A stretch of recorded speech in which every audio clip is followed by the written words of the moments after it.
and often people are surprised, either if they're visiting or if they're new, they're surprised or maybe even disappointed that there isn't more structured like prayer and worship time and kind of these classic Christian like traditions, maybe like or practices that when if you're operating a church that's a church model where you're seeing each other, it's kind of built around the Sunday service, which isn't bad, but you have to like, this is the time that this is our 1 or 2 hours together really.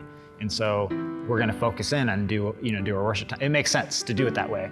But when you're together all the time, it just becomes a little bit more grounded. It feels a little bit more like a family that like in your family, you don't like worship every night together. Most families don't, I don't know, maybe some, but and it's not this like constant, like, okay, we're going to have our morning prayer and then we're going to have our like afternoon worship service and we're going to have our discipleship program at night.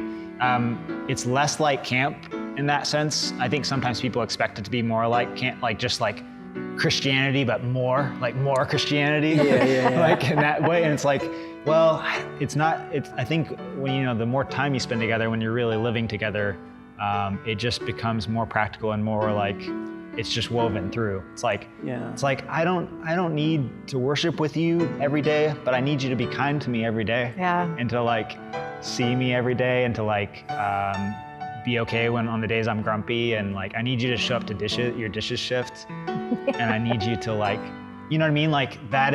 All of those are acts of worship in a sense, or acts of I don't know, church. Loving your neighbor. Yeah. And there's all these opportunities to exercise forgiveness and sacrifice and compassion and all these things that Jesus is pretty clear about. And so it is kind of this like, accidental or just kind of ubiquitous, like we're just trying to do it together in this church thing. And but sometimes it can be frustrating for people who are coming in expecting something different.